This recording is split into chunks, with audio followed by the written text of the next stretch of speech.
digital nomad entrepreneur, I can work online from almost anywhere, so that means I do quite a bit of traveling. But my favorite part of traveling is definitely documenting the destinations I visit and sharing them, so you guys can decide if you want to go there too.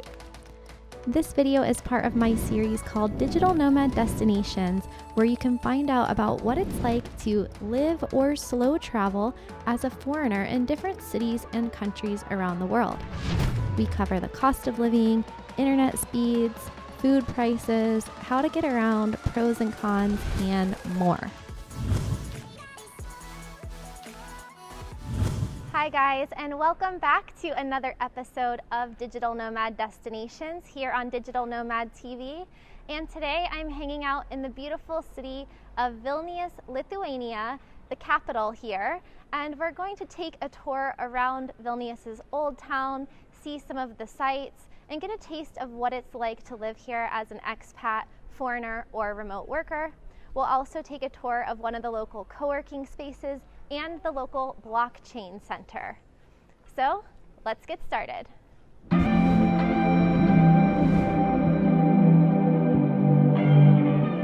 So let's start with the pros. What makes Lithuania and Vilnius specifically such a great place to live and work? Well, first of all, it's affordable and safe with a high quality of life. These are some of the first things I look for in a digital nomad destination. It also ranks in the top 20 countries in the world for internet, which is awesome. There's a big startup and co-working culture there and a really big tech scene. And then you can also balance work and productivity with a lot of nature, hiking, beaches, lakes, and outdoor activities. So first things first, location. Where is Lithuania? So Lithuania is a Baltic country that's quite large with a small population. There are only 3 million people, and it's next to Latvia, Poland, and Belarus. It also borders the unique Russian territory of Kaliningrad, but that is a topic for another time. Remember, this little chopped up exclave Kaliningrad belongs to Russia, in which they share this long, famous stretch of land known as the Curonian Spit. So essentially, Russia has the bigger portion of the lagoon, but Lithuania has the only way out. Although Lithuania is in Northern Europe, it's actually the official geographic center of the continent. So it's really centrally located, whether you're headed to other parts of Western, Northern, Eastern Europe, or Scandinavia. Fun fact, Lithuania has the oldest language in the world, and the entire country was covered in ice during the Ice Age 10,000 years ago. There's also a tiny independent republic with its own constitution called Uzupis, which is a UNESCO World Heritage Site located inside the capital of Vilnius. So it's basically a country within a city. I like the end. I like how it says, do not defeat, do not fight back, do not surrender. And in Lithuania, they have one word that means do not surrender, right? Yeah. I don't know how to say it, but... I bet it's nepasiduok. Yes. Everyone has the right to have no rights. I love this. Good work.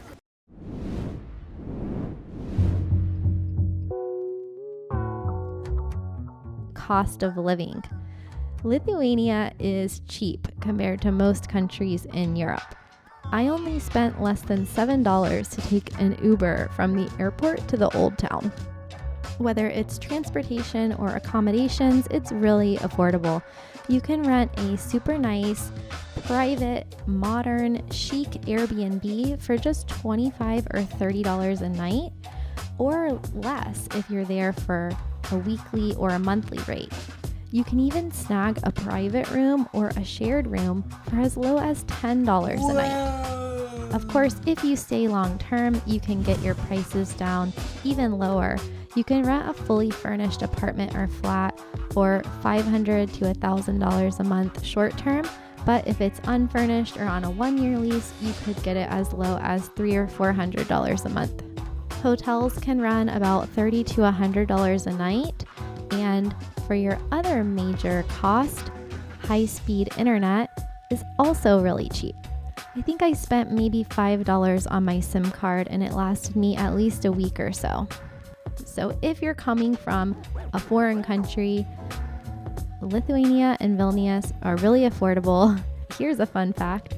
Vilnius even has the #1 least expensive chicken breasts in Northern Europe out of 29 cities. So we're going to get into a lot more detail on the food and internet costs next. Let's get to the food. So it's really fresh and seasonal throughout the country. I was there in summer, so there were a lot of fresh fruits, salads, and berries. You want to make sure you try the pink soup that's made with beetroot. It's really good. Okay, I'm right around the corner from the Vilnius Tourism Information, and this is a restaurant called Gray. And if you eat here with your Vilnius card, you can get a discount. So I'm going to try their cold beetroot soup. It's kind of like borscht, but it's cold. And this is a famous dish of Lithuania. It's a very typical dish that everybody should try when they come here. And so I've been trying all the Lithuanian food, but so far I have not tried the soup yet. So that was my mission for today, and here it is.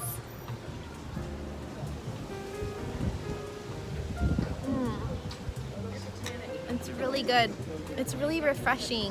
I thought it was gonna taste sweeter, but I'm getting like some garlic and dill, and it's so good. So I'm gonna go and eat this. And for all you meat and potato people, not to worry, because there are potatoes and different types of meat and sausages year-round on every menu. So don't worry about that. Potatoes are one of the national dishes of Lithuania, and it's just very hearty and filling and fresh food. Oh, I'm so excited for this. We ordered a taste of Lithuania with sausages, potato zeppelins, more potato croquettes, some kind of potato samosa thing, and then some sausages and pickled vegetables, and even some bacon sauce, and potatoes. This is why I love Lithuania. Can't wait.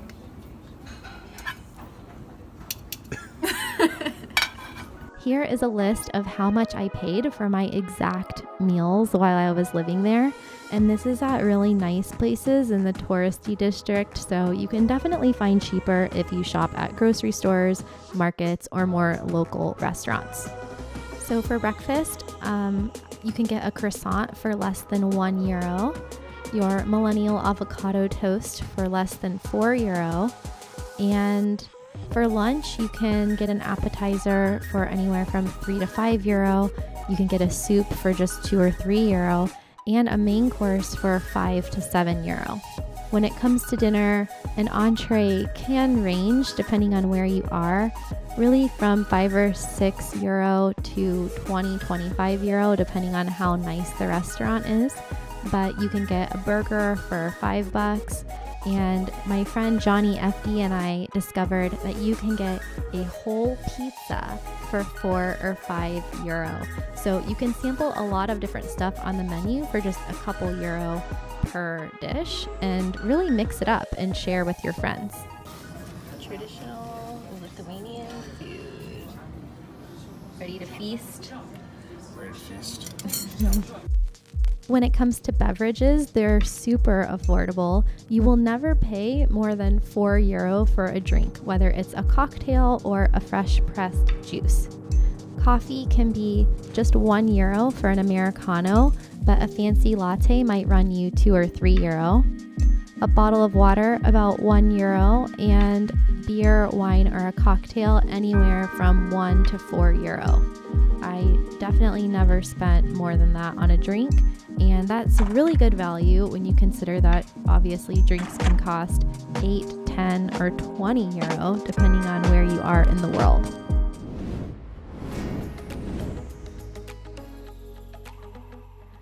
So for digital nomads and remote workers, you need fast internet and a place to work. Luckily, there are at least 10 co-working spaces in downtown Vilnius. You can rent a flex desk for anywhere from €10 to €15 a day, or €100 or €200 per month. You can also get your own office for $220 to $260 a month.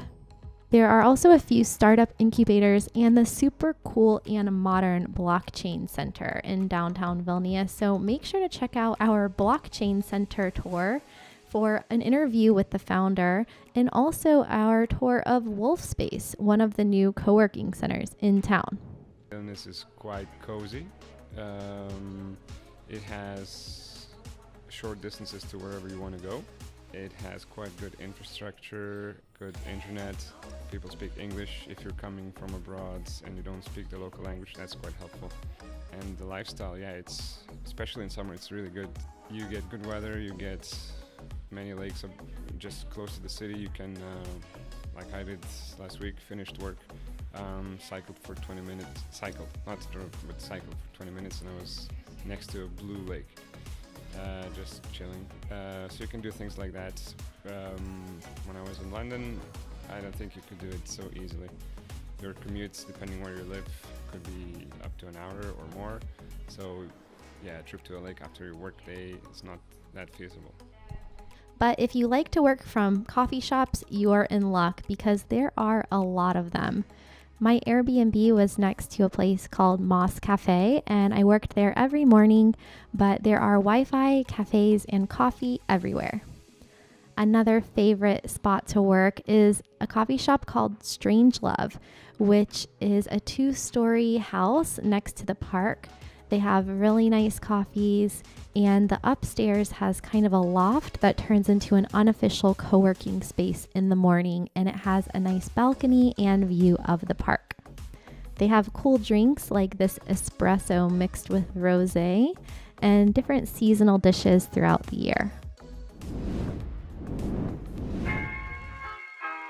When you're not sitting at your laptop, it's really easy to get around Vilnius. I actually never took the bus or a taxi or an Uber the entire time except to get to the airport.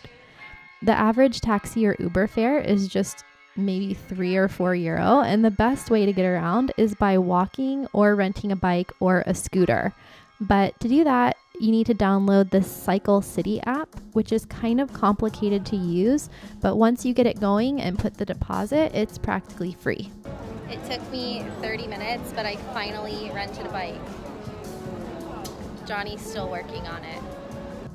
You can ride up to a certain distance or a certain amount of time on your bike without having to pay anything, and there are plenty of stops all over town to pick up and drop off your bike. If you're coming in from another country, the airport code is VNO, and Air Baltic is the major local airline with a lot of affordable direct flights from almost anywhere in Europe.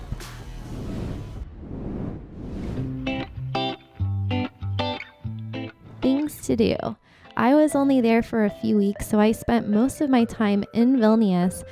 But if you want to get out of the city, you can take the bus or rent a car to the beach or go to national parks and lakes. As far as your day-to-day lifestyle, there are a lot of local outdoor markets, art galleries, cultural sites, museums, and of course, bars, pubs, and restaurants. I especially liked the wine bars that are everywhere. So it was really affordable to go have a glass of wine, have some wine and cheese, and there's also nice microbrews. So if you want to go out for a nice drink, it's a great place for that. And when you first arrive to Vilnius, I recommend taking the free walking tour to get acquainted and learn a lot about the history and the culture and the people. So all the people who want to visit Užupis must show their passports to get the visa, the stamp of Užupis. On the 1st of April, when you enter the country, you have also the possibility to buy the local money. The idea is that on the 1st of April, you really get the feeling that you are in another country. Yeah, this is how the money looks like, yeah? Actually, it's printed, you can make it at home, you know? That's the funny thing that it's valid only during the 1st of April. And actually, when I bought it, I paid €1 for €1 užas. Now I see they charge €3 for €1 užas. So if you have some extra savings, remember that's a cool idea you could buy. It's like a Bitcoin of Užupis.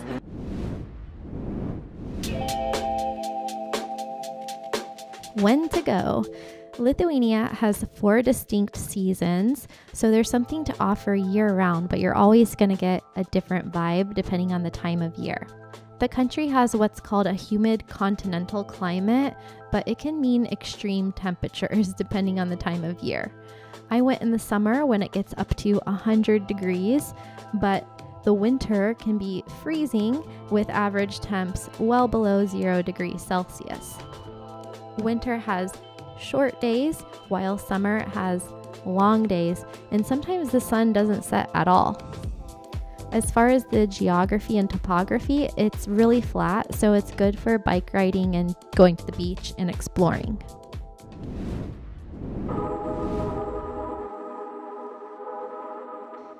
On my other digital nomad videos, people want to know what are the downsides. So what are the cons of living in Vilnius as a digital nomad? Nowhere is perfect, and while I have to say I liked it there, if I had to choose some things that could be downsides, I would say that it's pretty small. So it depends on your perspective, but if you're looking for a place with a lot of people, a lot of nightlife, and a lot of action, it's pretty quiet. And while a lot of locals speak English, especially the younger population, that makes it easy to communicate, but you could feel like a cultural barrier. It could take some time to really get integrated with the local culture.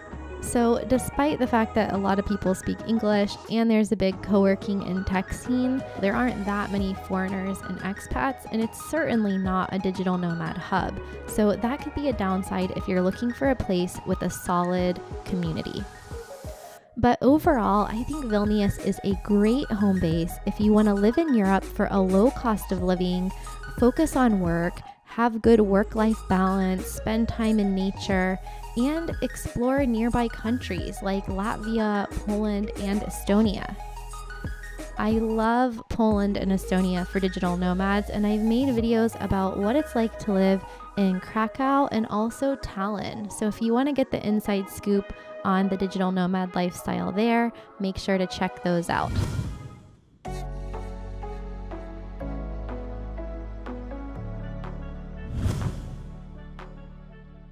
Thank you guys so much for watching, and let me know in the comments, what did you think about Vilnius? Can you see yourself visiting here or maybe even living here? And as usual, remember to subscribe so you don't miss another weekly episode where we go behind the scenes in the digital nomad lifestyle.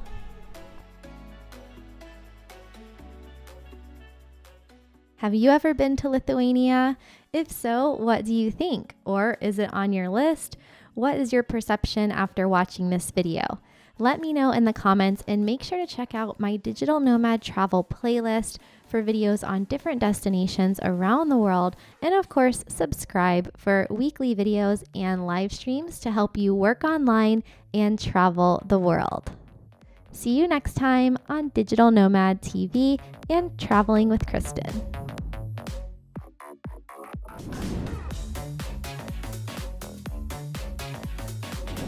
Okay.